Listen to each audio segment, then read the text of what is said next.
Hi there, welcome to Physical Embodiment Studio. My name is Arian Soltero and I'm a brain-based trainer. What is brain-based training? Essentially what that is we use the visual system, the vestibular system, and the proprioceptive, which is the way that we feel in connection with our limbs, to assess and build upon a foundation. So the steps that we take in a brain-based lens are to essentially connect, like a GPS system would, coordinates from our eyes, inner ear, right, which is the way we kind of balance when we move our head and ears, and our body for the sensory that we receive from the world around us. So when we're touching the floor with our feet, when we're either having bands, holding weights, all of that is information, that is all input that we receive, and we make a choice based on processing what the output is going to be, whether it's a movement output, pain is an output, fatigue is an output. So these are various outputs that the body chooses, like an opinion of the body, to express whatever the information or process whatever the information that's coming in. So when you're moving your joints, right, most people consider, okay, range of motion, flexibility, that's great. We actually use flexibility for assessments to see how every movement is either changing me for the better or changing me for worse, right? And it's not that, let's say, a movement is bad for you necessarily, just that it might not be right for you at this time, or the dosing might matter as well. So we think of movement as almost like taking, let's say, a Tylenol.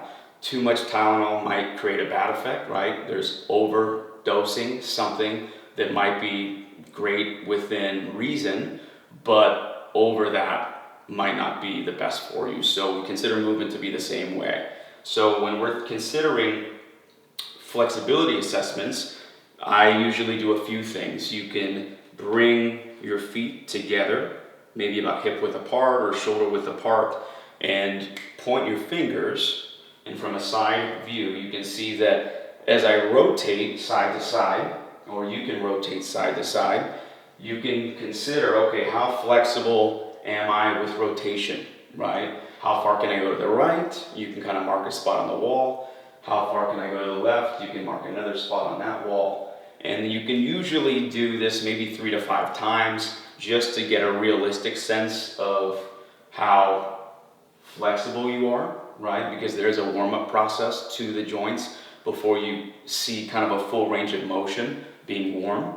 Then once you get a marker on that, on rotation, you can always try hinging or bending over to reach your toes, assessing the hamstring, flexibility here. And again, I usually say 3 to 5 times. It's not the first one that you would want to mark, right, as the assessment, but usually the 5th or so, when the body is adapting to that actual assessment or that movement. And then, so now that we have rotation, we have a hinge or a bending over. We also want to get some shoulder flexibility as well, right? So we'll test over the head, getting that shoulder into flexion, seeing how far I can bring the shoulder over the head without compensating through my lower spine or my low back.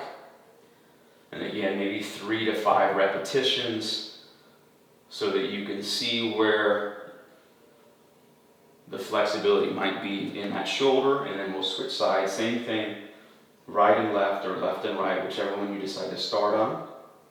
3 to 5 reps. And there's just beyond flexibility, this is where the motor control assessment comes into play, right? There's efficiency or feeling.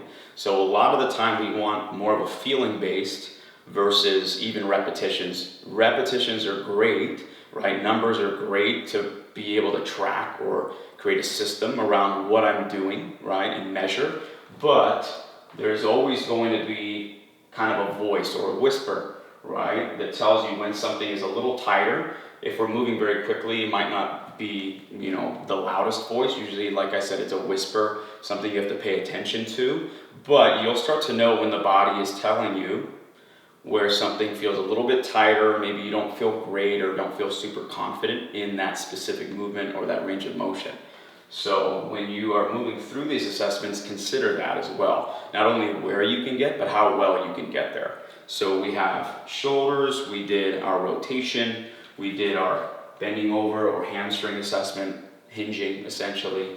We're also going to test horizontal abduction, right, of the shoulder. So we're just bringing the shoulder across. And again, I'll show you from a side angle, trying to point as far back as I can without rotating my body. So I want to isolate the joint to see where is it realistically getting to. And then I can do the same thing on the other side, 3 to 5 repetitions without moving my spine very much, and just trying to isolate that shoulder to see what I'm capable of doing.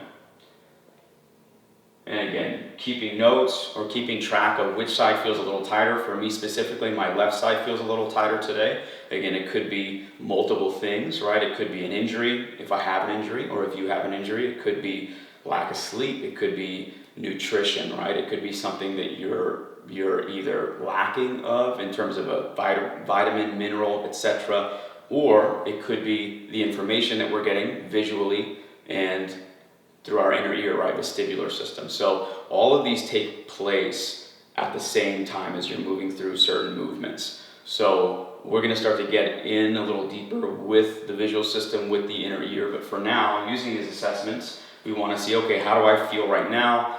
Again, taking notes, where I feel tighter, where I lack range of motion, and we're going to be reassessing using these same movements or modalities.